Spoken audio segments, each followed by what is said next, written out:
Alright, it's time for Marvel previews for October, for stuff that's going to come out in January, December and January, because there's some Christmassy stuff in here I'm sure is coming out in December.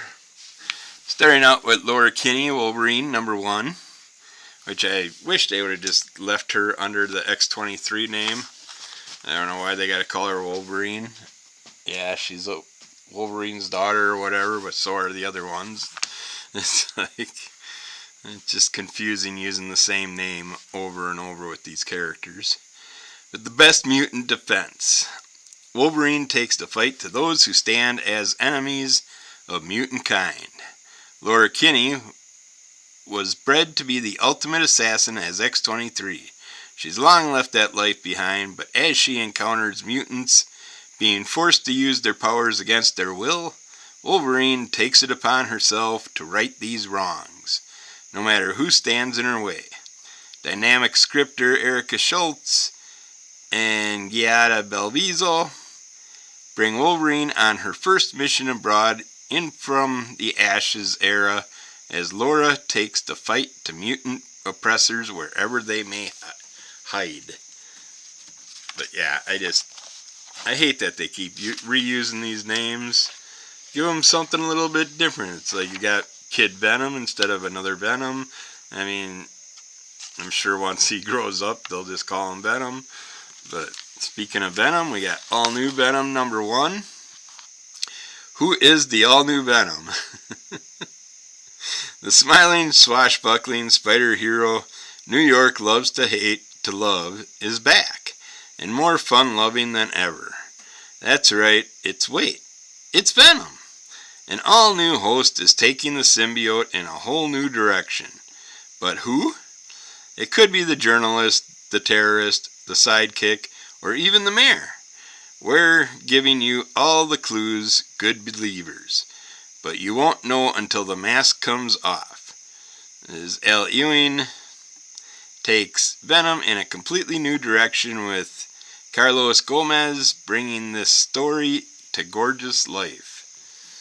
I mean, Venom, you can call still Venom because it's the symbiote that's transferring itself throughout bodies. So it's not like it's a new type of Venom or a new character that has the powers of Venom. They got a bunch of cool covers for that one too. I love that yellow and black outfit. That would be pretty cool for a new outfit for Venom. But we got your friendly neighborhood Spider-Man, #1 of 5. Prequel to the all-new animated series.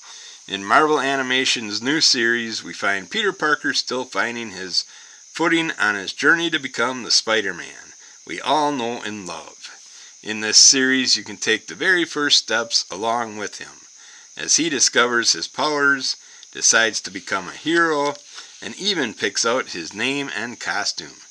Now Peter's gonna survive an entire freshman year as a newbie crime-fighting vigilante. And if you think you know how this story goes, you are in for a surprise. Ooh, they're going to actually give us a little new twist on the same story that we've been told a million times. Sorry, I will be drinking my coffee during this because it's getting cold. Alright, we got Infinity Watch, #1 of 5. Excuse me. Who is the most powerful? Sorry, Thor. Sorry, Hulk. These are the 7 most powerful people in the universe, each wielding one of the embodiments of all power in existence, the Infinity Stones. Half of the stone bearers are villains, and the other half certainly aren't Hall of Fame heroes. So what does this mean for the Marvel Universe? If Star has anything to say about it, we can start calling it the Star Universe.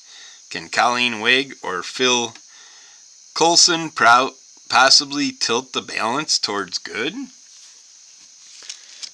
Yeah. Page keeps crimping up in the middle there. Alright. Now we got TVA. for all times always. Okay, that makes sense. Time Variance Authority has long watched over the timeline, protecting it from dangerous variations that could cause the end of everything. Now, as the organization begins to expand its tolerance of variance, it's enlisted some new recruits from timelines that have been wiped from existence. Captain Peggy Carter, Super Soldier of her world, Gambit, despondent and aimless from the loss of his lady love, and this can't be right, Spider-Gwen. Has her world been destroyed? Catherine Blair and Pierre Perez bring a touch of cinematic flair to the bureaucracy at the end of time.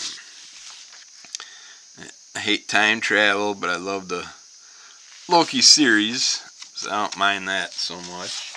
I can deal with it because of the people in it, but otherwise I still don't care for the time travel part of it. We got Marvel Holiday Tales to Astonish. Holiday hijinks in the mighty Marvel manor. First, you're invited to the Fantastic Four's holiday party, but who are the uninvited guests? Then, in a tale of Hanukkah's past, can Kitty Pryde scramble to save the day while struggling to shop for gifts for her merry X-Men? And ring in the new year with Peter Parker and Miles Morales as only Spider-Man can. That's one. Where did I put my pen? I don't have my pen. Oh, that's not so good. Oh, I got a pencil, that'll work. I gotta circle this page, because I will be getting that for one of my Christmas. I like to pick up a DC Christmas and a Marvel Christmas, and that looks like it's probably going to be the Marvel Christmas one that I'll go with. It's got quite a few artists and writers, I'm sure, throughout it. Got Kidpool and Spider-Boy #1. Historic First Meeting. Your favorite foul-mouthed adolescent Kidpool is back in comic book form, starring alongside the biggest debut character in recent memory, Spider-Boy. Will the adolescent arachnid be able to keep the murderous middle grader from causing the return of the comics code? Unlikely. But Bailey is going to try. Don't miss the comic that every kid and kid at heart in America is going to sneakily read under their sheets with a flashlight. I don't know, since it's going to be a key issue, I'll probably get at least the first one, just to see what it's about, see what this Kidpool character's like. He's got a hoodie on there, it's kind of goofy, but it can work, I'm sure. Got Spider-Man, Spider-Gwen and stuff with her hood. We'll see. We got Helverine #1. That's an awesome picture there. Kind of like Wolverine in a saber-tooth outfit with the Ghost Rider flame. Interesting. Helverine rides again in his first ongoing series. It's Hellfire-fueled, claw-slashing action in the mighty Marvel manor as Helverine blazes a new path across the Marvel Universe. The demon Bagra Ghul possessed Wolverine, turning him into a killing machine. But Logan is no stranger to caging the beast within, his soul, and the demon learned his heroic ways. Now it's resurrected Akahiro, and the two must learn to live as one. The Helverine. But they can't do it alone. Enter Doctor Strange. Brought to you by Benjamin Piercy and Raphael Lenko. It's time to see why this new character has so much heat in issue 1 of this fan-demanded ongoing series. I don't know who Akahiro is. I don't recognize that name. It's kind of funny that they're combining Wolverine and that character, but yet the outfit that I see is more Sabretooth-ish. We got Hell Hunters number 1 of 5. Ghost Rider 1944? 1944, as U.S. Sergeant Sal Romero is parachuting into Nazi-occupied Europe, young Nazi officer Felix Bruckner becomes the host for an unspeakable evil. In the aftermath of their violent meeting, Romero is reborn as Ghost Rider 44, who sets out not only to take revenge on Bruckner and the Nazis, but to save mankind from annihilation. You got all-star cast of Marvel's most badass heroes. Don't miss the origin of the Incredible Hulk's Ghost Rider 44. Origin story, but I'm not big on the Nazi stories anymore. I got so many of them. It's just, but does look interesting. That image is kind of pulling me in. We'll see what we hear about it, I guess. We got Ultimate Universe, 1 year in number 1. The clock is ticking down to the Maker's arrival. Dennis Camp flips the narrative on Ultimates and takes us inside the Maker's Council. The heroes of the Ultimate Universe aren't the only ones who have been preparing for the return of the Maker, and the clock is ticking down. This unique one-shot sets the stage for the second year of the Ultimate line and includes the debut of the Ultimate versions of 2 major Marvel characters. So if you're into the Ultimates universe, there's one for you to jump on for round 2. It looks like. What's up, kitty cat? Take a drink of coffee here. Lemmy decided to hop up next to me. So don't be surprised if he climbs over the top of the magazine eventually. Speaking of Sabretooth, we got Sabretooth, The Dead Don't Talk, number 1 of 5. Sabretooth is dead, but his past is alive and lethal. A person alive in the 1900s, seen in a picture on the wall of New York City's oldest tavern. Yes, a feared gangster and murderer who rose to power among the notorious gangs of New York. Yes, and also, perhaps most shockingly of all, none other than Sabretooth. Join us and Wolverine as we uncover the secret, untold chapter from the life of Logan's greatest foe in a tale of violence, betrayal, shocking reveals, and more violence. Sabretooth may be dead, but the secrets from his past and the ways in which they may affect Wolverine in the present are very much alive. Speaking of the, see any ticks in his back? You just gonna hop up there, Lemmy? Just take over the area? Huh? Is that what you think you're gonna do?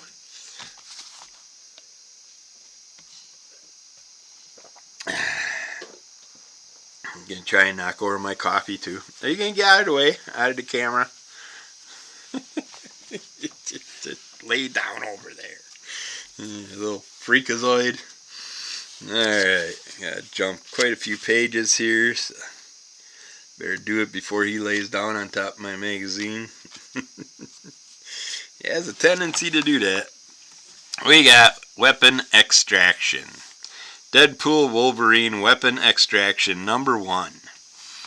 We got collected here for the first time the 8-part epic story, so big it ran across the entire Marvel line. I can't read it if you lay on the words, dork. Yeah. Oh, cats, they're just wonderful. When Wolverine and Deadpool are called upon to save the universe, we can absolutely rely on them to totally screw things up. Featuring fearsome battles. He's rubbing himself against the microphone now. I can just imagine how that sounds with his whiskers. And would you quit that? You little dork. featuring fearsome battles and fights across space and time, starring two men who cannot be killed, no matter how fearsome the battles they fight across space and time. I keep repeating space and time. Will the multiverse be saved? Will Wolverine and Deadpool defeat the thematically confusing killer librarians of the romantic comedy universe? And most importantly, will Deadpool finally convince Wolverine to be his best friend? Explosions, deaths, epic battles across space, and the superior Deadpool and Wolverine await you in this volume. Plus a weird space god, too? It sounds interesting, but it's going to be an ongoing, so I think I'm going to let that go and pick it up down the road, see how far it goes. Are you going to hop over there now so I can get back to my magazine, you little freak? Yeah. Alright. Got rid of the cat. This is one I already have circled, so it must be a good one. Yep. Pet Pool. Pool party number 1. Too many pools? Never. How many pet pools does it take to collect a comic? Find out in this oversized fan favorite, once in a lifetime, Tony Award winning, doggone catastrophic,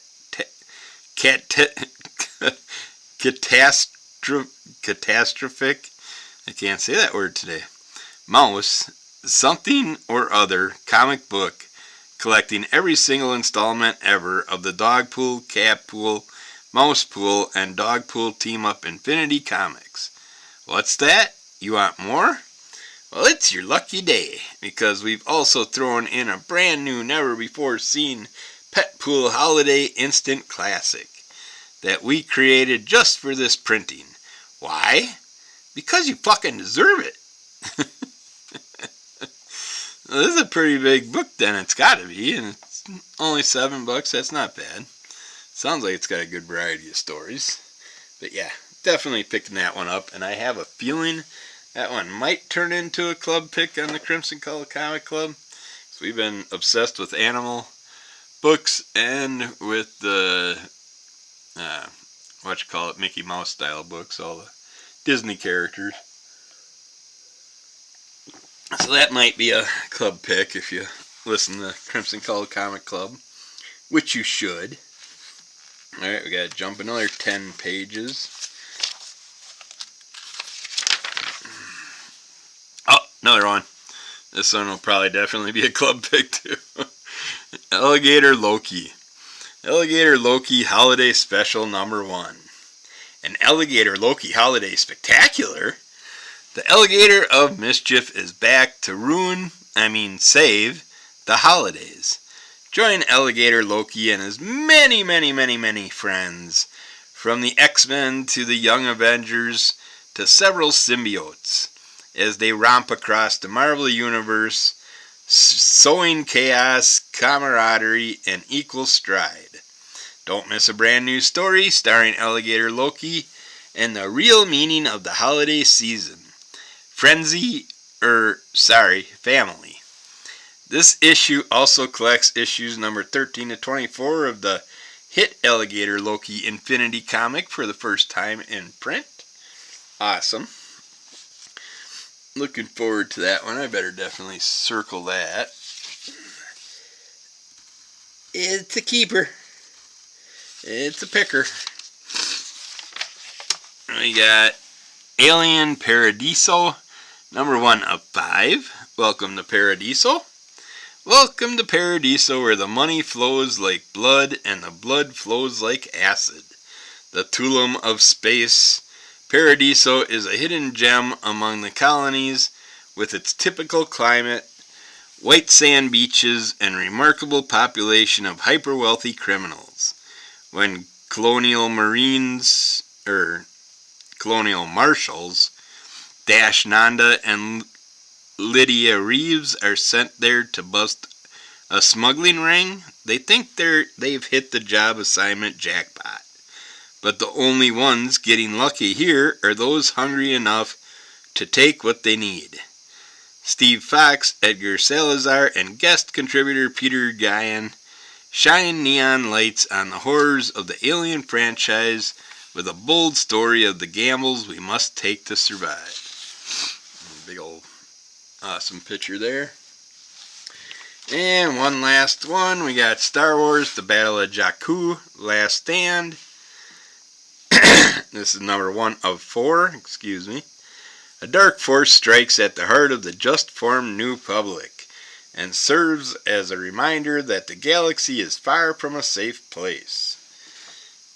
Chandrila, under attack. The rise of a familiar villain, driven to the edge of sanity. Lando Calrissian and a ragtag team of pilots are attacked by an unexpected fleet. The return of Han Solo. So yeah, if you're into those, check that out. That's it for the Marvel previews this month. And we'll get back with more. And if you want, you can look for little ticks, gnats, and fleas in my cat. Oh, Lemmy, you're such a little shit. But yeah, keep following Under the Cult of MS. Rate, review, subscribe, tell a friend. Now he's rubbing his face all over the camera. Check out Crimson Color Comic Club. Lots of great different views, point of views of comic book love on that show. And give us those likes, and we'll get back with more of you soon. Alright, take care. I'll talk to you again soon. Bye.